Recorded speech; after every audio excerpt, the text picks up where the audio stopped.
Hello my dear YouTube family, welcome to my channel medico study point. So guys, आज इस video में मैं बात करने वाला हूं उन सारे कैंडिडेट्स के बारे में जो नीट 2021 लिखने वाले हैं या नीट 2021 देने वाले हैं। तो आप में से कोई भी ऐसे कैंडिडेट जो सारे अभी सेल्फ स्टडी कर रहे हैं, वो लोग इस वीडियो को प्लीज जरूर लास्ट तक देखिए, because I can definitely tell you जो इस वीडियो को लास्ट तक देखने वाला है उसके अंदर एक अलग ही बूस्टअप आने वाला है। बिकॉज इस वीडियो में मैं आपको टोटली बताने वाला हूं कि सेल्फ स्टडी कितनी important and how you have to approach towards the NEET 2021 exam.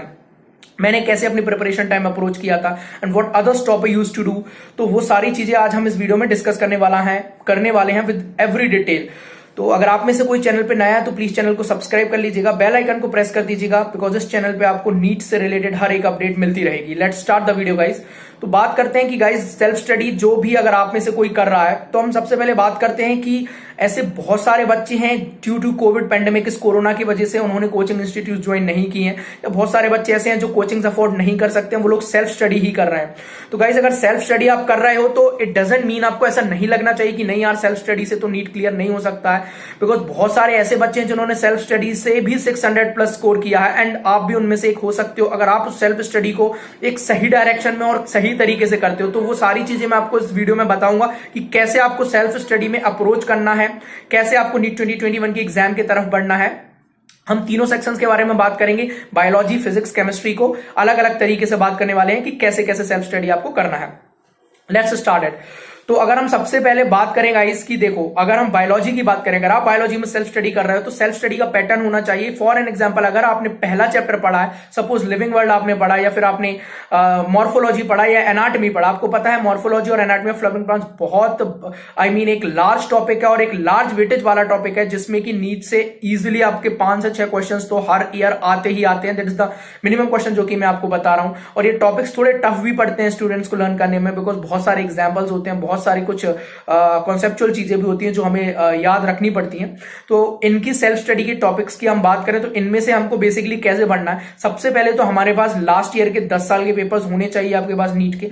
उन 10 साल के क्वेश्चन पेपर्स में से आप मॉर्फोलॉजी आपने अभी तक सॉल्व कर लिए होंगे, तो मॉर्फोलॉजी, एनाटॉमी के जो भी हैं, जब भी एक और चीज मैं आपको बताऊं कि जब आप ऐसे लास्ट ईयर के क्वेश्चन पेपर सॉल्व करते हो ना, तो जब आप क्वेश्चन सॉल्व करते हो तो वो क्वेश्चन किस टॉपिक का है उस चैप्टर का वहां नाम लिख लिया करो पेंसिल से। फॉर एग्जांपल, मैंने क्वेश्चन सॉल्व किया, वो एनाटॉमी का था मेरा, एनाटॉमी ऑफ फ्लावरिंग प्लांट, तो मुझे उस क्वेश्चन पर लिख लेना चाहिए कि it is the question of anatomy of flowering plant biology, यानी कि बायोलॉजी सेक्शन आप कर रहे हो तो एनाटॉमी ऑफ फ्लावरिंग प्लांट। यानी कि जब आप आगे करके करोगे, या फॉर एन एग्जांपल आप उससे कोई चैप्टर पढ़ रहे हो, तो जब आपको पिछले 10 साल के पेपर्स देखना है, तो आप जब वो पेपर देखोगे तो आपके पास पहले से लिखा रहेगा कि हाँ यार ये एनाटॉमी से मैंने उस टोटल पेपर में गिने तो इतने क्वेश्चन इस साल आए, उतने क्वेश्चन, तो वो आपके पास एक डाटा रहेगा फिक्स, आपको बार बार टाइम वेस्ट नहीं करना पड़ेगा। तो जब सॉल्व करते उसी टाइम लिखते चलो पेंसिल से, हमें पता तो चल ही जाता है कि भाई किस टॉपिक से क्वेश्चन है। तो अगर आप ऐसा करते हो तो आपके पास एक फुल डाटा रहेगा कि हाँ, फिर आपको ये भी पता चल जाएगा कि इस टॉपिक से ज्यादा क्वेश्चन आ रहा है, किससे कम आ रहा है, किससे 10 साल में आया ही नहीं है, किससे आया है। उस अकॉर्डिंगली आप अपनी सेल्फ स्टडी को प्रोग्रेस कर सकते हो,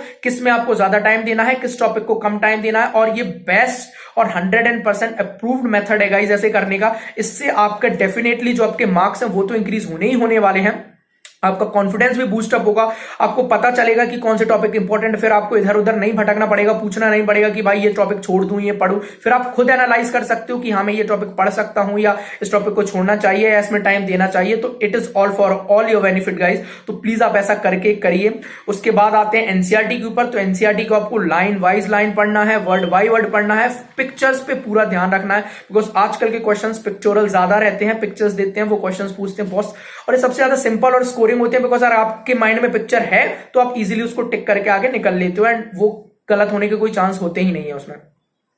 कमिंग टू फिजिक्स, फिजिक्स की अगर बात करें तो फिजिक्स का सिंपल फंडा होता है कि फिजिक्स में अगर आपके कॉन्सेप्ट्स क्लियर हैं, बिकॉज थ्योरेटिकल क्वेश्चन की मैं बात करूं तो थ्योरेटिकल क्वेश्चन ज्यादा नहीं आते, मैक्स 5 से 6 क्वेश्चन थ्योरेटिकल होते हैं, बाकी सारे न्यूमेरिकल क्वेश्चन होंगे। अब न्यूमेरिकल क्वेश्चन में आपका और कॉन्सेप्चुअल बेस ठीक है, दूसरी चीज मैं बोलूंगा कि फॉर्मुलेस। तो अब आप बोलोगे कि यार फॉर्मुलेस का क्या, तो गाइस मैं बोलूंगा फॉर्मूला देखो, आपका कॉन्सेप्ट ठीक है, आप फॉर्मूला ड्राइव भी कर सकते हो, बट हमारे पास नीट में इतना टाइम नहीं होता है कि हम हर फॉर्मूला ड्राइव करने बैठे। तो फॉर्मूला हमें रटा होना चाहिए। अगर आपको फॉर्मूला रटा है, बिकॉज 8 से 10 क्वेश्चन डिट्टो ऐसे आते हैं जिनमें सीधा फॉर्मूला रखना है और आंसर आना है। तो अगर आप ये 15-20 क्वेश्चन अगर ऐसे मान के चल रहे हो तो यार 80 मार्क्स तो आपके एज इट इज ही आने हैं। फॉर्मूला सारे पता है, तुरंत रटा है फॉर्मूला, आया क्वेश्चन, पता चला ये फॉर्मूला पुटअप करना है, जैसे मॉडर्न फिजिक्स है, उसमें कुछ नहीं करना होता यार, सिंपल फॉर्मूला लगाओ, आंसर निकालो। थ्योरेटिकल क्वेश्चन आ गए 5 से 7, उनमें सिंपल पता है, अगर आपको कॉन्सेप्ट्स क्लियर है, थ्योरी पढ़ी, हाँ ये आंसर है, सीधा कर दिया टिक। बाकी कुछ जो लेंथी क्वेश्चंस होते हैं, कॉन्सेप्चुअल क्वेश्चन, जैसे वेव ऑप्टिक्स का आ गया, रिफ्रैक्शन डिफ्रैक्शन का आ गया, उन सारे क्वेश्चंस में थोड़ा सा दिमाग चाहिए, कॉन्सेप्चुअल पावर चाहिए। उन सब क्वेश्चंस में आप टाइम लास्ट में दे सकते हो, कब, जब इन सारे क्वेश्चंस में आपने कम टाइम लिया और इजीली किया। तो उसके लिए सेल्फ स्टडी आप ऐसे अपना अप्रोच रखिए कि भाई थ्योरेटिकल पॉइंट्स आपके कैसे क्लियर, अगर आप एनसीईआरटी पढ़ते हो तो पॉइंट्स टू पॉन्डर करके आता है, लास्ट में एनसीईआरटी का समरी आता है, उसको क्लियरली पढ़ लीजिए, तो आपके थ्योरेटिकल क्वेश्चन कोई गलत नहीं होने वाला वहां से। अब आ जाते हैं हम और एमसीक्यू क्वेश्चन प्रैक्टिस की, तो आप जहां से भी कर रहे हो एमसीक्यू मतलब ऑप्शनल की प्रैक्टिस करते रहो। कमिंग टू केमिस्ट्री, अगर केमिस्ट्री की बात करें, मैं ऑर्गेनिक केमिस्ट्री के लिए एक ही चीज सजेस्ट करूंगा कि अगर सेल्फ स्टडी कर रहे हो तो एनसीईआरटी से पूरे ऑर्गेनिक रिएक्शंस रट डालो, उससे बाहर कुछ नहीं जाता। केमिस्ट्री सबसे सिंपल पार्ट आता है। उसके बाद अगर इनऑर्गेनिक की बात करूं तो सिंपल पीरियोडिक टेबल अगर आपको रटा है तो 50% क्वेश्चंस तो आपके वैसे ही सॉल्व हो जाएंगे। रही बात दूसरी चीज ऑर्डर्स की, तो अगर तुम्हें अगर कॉन्सेप्चुअल्स पता है कि भाई नहीं एटॉमिक रेडियस यहां बढ़ता है या फिर इलेक्ट्रोनेगेटिविटी यहां से यहां डिक्रीज होती है, क्या उनका रीजन है, तो आप उनके ऑर्डर कभी नहीं भूलोगे। 2-3 जो एक्सेप्शनल पार्ट होते हैं इनऑर्गेनिक में, वो मैक्सिमम आते हैं पेपर में, उन पे थोड़ा तवज्जो दीजिए, उन पे थोड़ा ध्यान रखिए, तो एक्सेप्शनल पार्ट को आप अच्छे से करिए। ये हो गया किसका, अपना इनऑर्गेनिक केमिस्ट्री का। Coming to the physical chemistry, तो फिजिकल केमिस्ट्री की मैं बात करूं तो फिजिकल केमिस्ट्री में आपको सेम फिजिक्स की तरह ही अप्रोच रखना है। कुछ थ्योरेटिकल क्वेश्चंस होते हैं, थ्योरेटिकल क्वेश्चंस को आपको अकॉर्डिंगली याद करके ही उनको रखना है, तो वो सॉल्व कर लोगे। Coming to the numerical part, अगर न्यूमेरिकल पार्ट की बात करें तो वहां पे आपको लॉगरिथम और जो सिंपल बेसिक्स लॉगरिथम होते हैं like log1 log2 log3 log4, इनकी कुछ वैल्यूज बाय हार्ट रटी होनी चाहिए।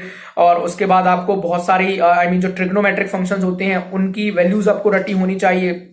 ये सारी चीजें आपकी एसिड बेस बैलेंस, इक्विलिब्रियम, यहाँ पे सब पे आपकी यूज हो सकते हैं, तो उन सब के लिए आप कर सकते हो। दूसरी चीज सेम वही फॉर्मूला वाली चीज है, तो फॉर्मूला आपको बाय हार्ट रटा होना चाहिए। आपने जहां भी पढ़ते हो स्टडी टेबल के पास में चिपका के रखिए, फॉर्मूलाज को बार बार आते जाते हो, उनको बार बार पढ़ते रहिए। ऐसे करके अगर आप फॉर्मूलाज को करते हो तो फॉर्मूलाज नहीं भूलोगे। और अगर आपको, बिकॉज देखो फिजिकल केमिस्ट्री का सेम है गाइस, फिजिकल केमिस्ट्री में कोई आपको कॉन्सेप्चुअल और वो सब नहीं आता, सिंपल डिट्टो आता है। वो फॉर्मूला रखवा के आपके आंसर निकलवाना चाहते हैं, तो आपको फॉर्मूला अगर याद है, सिंपल फॉर्मूला पुटअप करोगे, सिंपल आपका आंसर आ जाएगा। कोई ज्यादा उसमें दिमाग लगाने की बात ही नहीं है।